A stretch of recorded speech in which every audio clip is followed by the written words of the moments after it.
Hey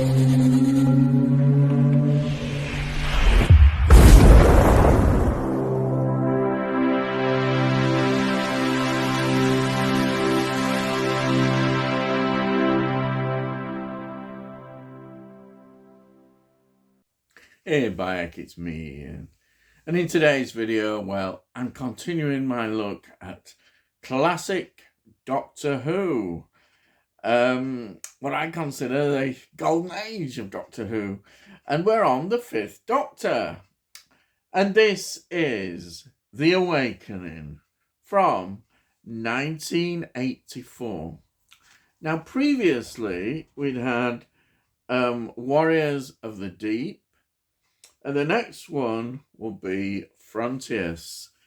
Now, this is season 21, and it's the second story, and it comprises of 2 episodes. And they were transmitted on the 19th and 20th of January 1984. It's written by Eric Pringle, and this was his only story for Doctor Who, and apparently he wasn't very happy with the rewrites, which in fact they had to make it into a 2-part story. Originally it was going to be, I think, a 4-part one, but that's how it turned out. And I think when you actually look at it, I think they've done a good job on the rewrites. You know, you've got 2 episodes and they get a lot in, and it doesn't feel too crammed up, if you see what I mean, in the story. The story flows quite nicely. So I think that's quite good. It's directed by Michael Owen Morris, who had previously directed The Pirate Planet from 1978. And that was so these were the only 2 ones that he directed, this one, and I say The Pirate Planet. Now, the script editor is, of course, Eric Sarewood, and it's produced by John Nathan Turner. And the music, as usual, is by Peter Howell. And the locations are interesting. Because it really adds to this story with the locations. And they were Sharpwick, Dorset, and Martin, Hampshire. And this, it just adds so much to the look of this story. It really does. It's great to see it. Though I think we must compliment as well the studio, what they did in the studio, particularly creating the inside of the church and the alien. Brilliant, absolutely brilliant. So let's get into the cast. Of course, we've got Peter Davison playing the Fifth Doctor. Then we've got Janet Fielding as Tegan, Mark Strickson as Turlough. Now, we've got Polly James, who plays Jane Hamden. Polly James was well known in terms of her TV appearances in The Liver Birds, which was from 1969 to 1974, where she played Beryl. And then you look and there's just other TV series that she appeared in. Then we've got Dennis Lill, who plays Sir George Hutchinson. Now, in the TV series Survivors, which is absolutely brilliant series, which ran between 1975 and 1977, he played Charles. Great role. But he's had certain film roles. He was in The Eagle Has Landed, 1976, which is a great wartime film. Michael Caine in that one. He was in Full Circle, 1977. He was in Salome's Last Dance, 1988. He was in Batman, 1989. Evita, 1996. Fierce Creatures, 1997. And Mrs. Dalloway, 1997. Then we've got Glenn Houston, who plays Colonel Ben Woolsey. He's, I think, quite a familiar face when you see him. And he had a really great film career. Amazing amount of films. And these are just some of them. I'm not even going through everyone, but he was in Wild Boar 1952. He was in The Cruel Sea, which is a classic war film, 1953. He was in Hell Below Zero, 1954. He was in There Was a Crooked Man, 1960. He was in Payroll. Yes, Payroll. We've discussed that film before, 1961. He was in Panic, 1963. He was in The Secret of Blood Island, 1965. And he was in The Brigand of Kandahar, 1965. He was also in Invasion, 1966. And he was in Are You Being Served? 1977, which was a film adaptation which they were doing in this period of a very popular comedy series on the BBC. And they did these film adaptations at that time. And then he was in The Seawolves, 1980, great film. Then we've got Keith Jane, who plays Will Chandler. Now, he was an actor who was in a lot of kids' TV, and he was quite a regular, popping up in all these kids' TV shows. But he did have health problems, which in the end forced him to retire, and he went into finance. So that is the cast. So, what is the story about? Well, straight away I was immediately intrigued by the premise of this story, because it is supposedly a reenactment of the sort of these people get together of the English Civil War, the Roundheads and the Cavaliers, which I'm a great lover of that period in history, 17th century history. So it's set in this village of Little Hodcombe in 1984, and an alien creature, as they do, called Malice, he is controlling Sir George Hutchinson, and he is supposedly in charge of organizing these reenactments. But what he wants to do is to feed the energy and awaken himself, this alien awaken itself.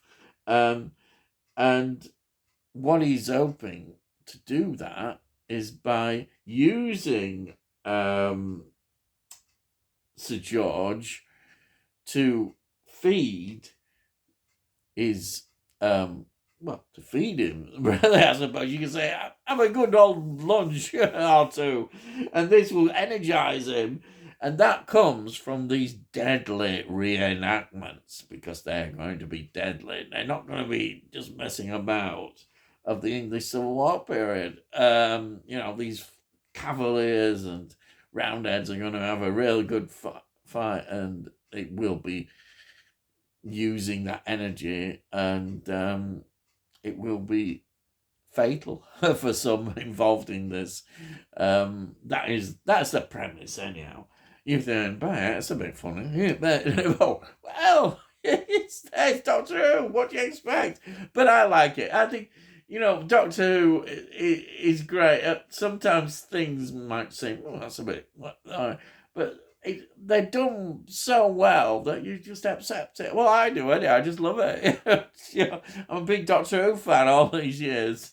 It's classic Doctor Who, as I've always said. You just cannot beat it. You can't. Modern Doctor Who just doesn't stand up to this kind of brilliance. It really doesn't.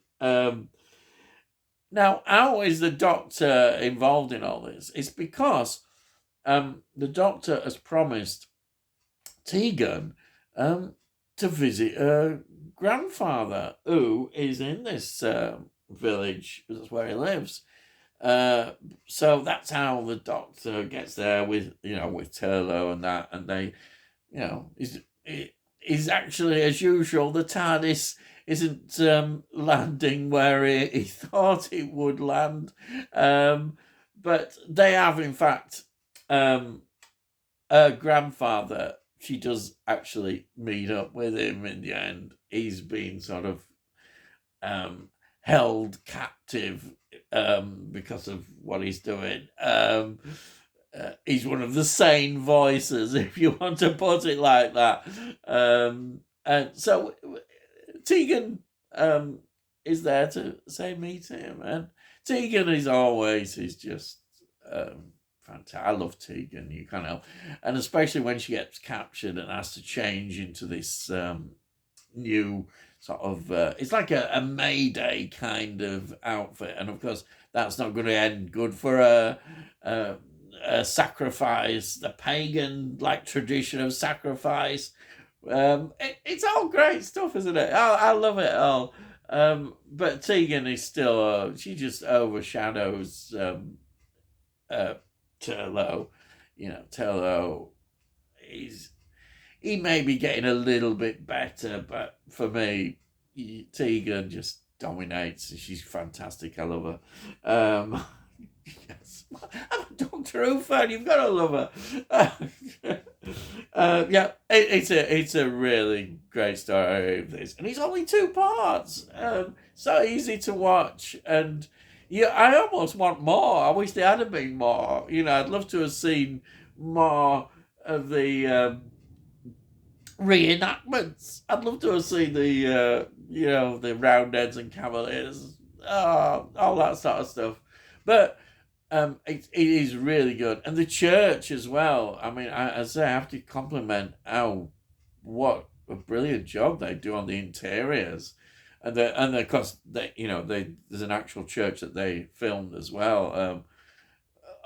Fantastic! The effects. I mean, this is Doctor Who, and the effects are absolutely brilliant. What they do, what they achieve. And the stuff that they do. There's one thing that shows in the documentary, which I thought was so clever, and it's how clever Doctor Who is. They needed to show, because the location they were filming, they needed to show the church, but of course the church was in a different location totally. And to show it in the distance, they got this glass, right? And on it, they painted the church spire. And then they put that in the front of the camera and made it look as if it was there in the background. A simple, special, practical effect, which when you watched it, you couldn't see it. It was brilliant. How great that is. It worked. It worked so well. No one would have known it. It was just a painting on a piece of glass. Wow, that shows you the genius of, I say, Doctor Who production, and why, you can throw loads of money at it nowadays, as they do, and produce that rubbish that they do. Whereas here, they had any money, and they did things like that, and it was just so much better. And I'm sounding like a preacher, but it really was. And this story epitomizes that. What a story. I think as I say, I want more from it. But, I think the two, I can see why maybe they did this with condensing it into 2 parts. It does work well, and I enjoy it. But I loved it so much, I'd say I wanted more, and it happens to be one of my favourite periods in history. So there we are. Now, it was released on VHS in 1997 in a box set with Frontiers. And then the DVD release was the Earth Story box set with Gunfighters. And of course, it's not had a Blu-ray release this season yet, but it will come. Who knows? It could even come this year yet. You know, we'll see. It would be a good one to bring out because it would complete all of Peter Davison's seasons in the special Blu-ray editions. Yeah, fantastic. Anyhow, before I go, I always show you what you've seen. There's my DVD copy of it, and I say I treasure these DVDs. They're absolutely fantastic. And there's the list of the extras. The documentary is fantastic. That's why I learned such a lot. And I like it's also where they do they look at the locations. They go back and see how it looks now from when they were filming it, and that's always good to see. Now here we've got the disc, and as you can see, the disc, nicely illustrated disc there, and as usual, this lovely little inlay. It gives you a little bit of information. I always love where they put that there. So that's it. Really nice. Love my DVDs I've got of these. And that's it. Yes. So if you're new to the channel, please subscribe. And if you look in the playlist, you'll see all the previous Doctor Who stories that I've reviewed. And also you'll see that I do a lot more. I do a lot of film reviews and other TV shows, and sometimes a bit of music. Not as much recently. Anyhow, it's there. And also collecting stuff, often with the nostalgic base. Yeah, it's just see what you might find something. And if you like this video, please give the video a like. If you give it a like, it's good for the channel. It gets it out onto YouTube, and then other people might enjoy it. And if you've got any comments, please put some comments down, and I'll always reply to them. And that's it. Yes. So all I've got to say is, I'll see thee again.